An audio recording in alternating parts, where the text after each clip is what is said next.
Assalamualaikum warahmatullahi wabarakatuh. Perkenalkan, nama saya Yusef Jenal Mutakin, berasal dari SDN Citere Pangalengan.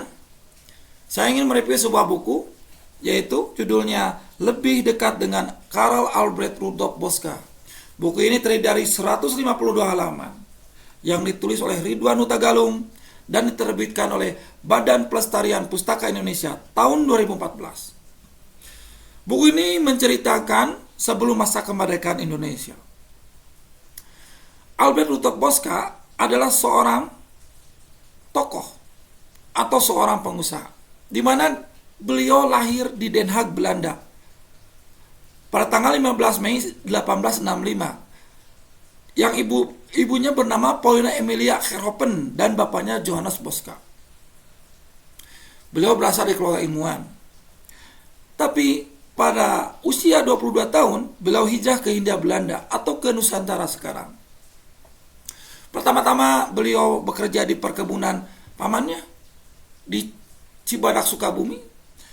Melanjutkan pekerjaannya di Sambas, Kalimantan bersama kakaknya, Dr. Jan Boska.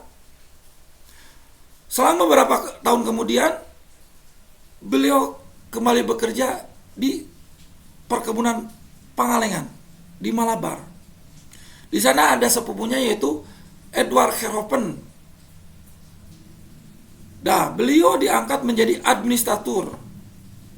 Setelah beliau diangkat menjadi administratur, beliau itu pekerja yang ulet, disiplin, juga banyak eksperimen, sehingga perkebunan Malabar, Talun, dan Negla itu menjadi berkembang, menjadi luas, sampai terkenal di mancanegara.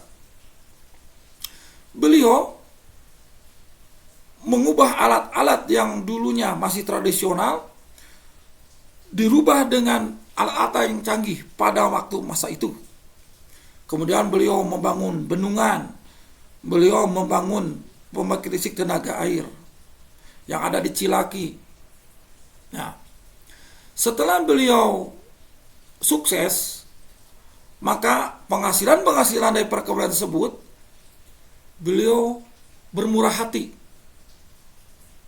dengan membangun sarana pendidikan seperti SR atau sekolah dasar, sekarang yang bernama SDN Cimas, Malabar.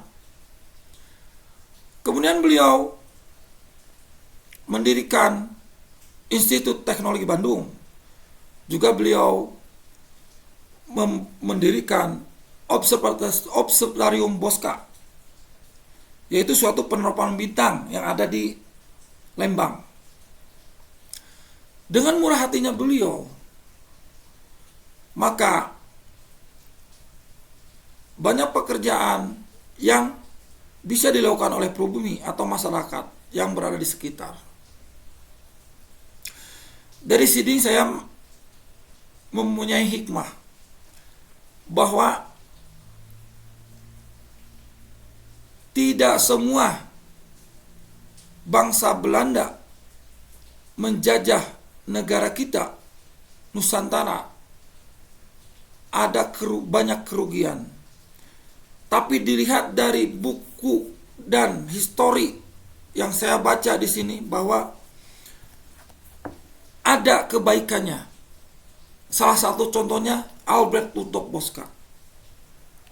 Dengan adanya tokoh tersebut, Albert Rudolf Boska, maka pembangunan di daerah-daerah atau pembangunan menuju ke arah yang lebih baik.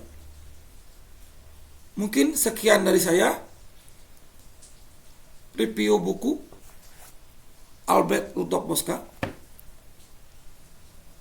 Wassalamualaikum warahmatullahi wabarakatuh.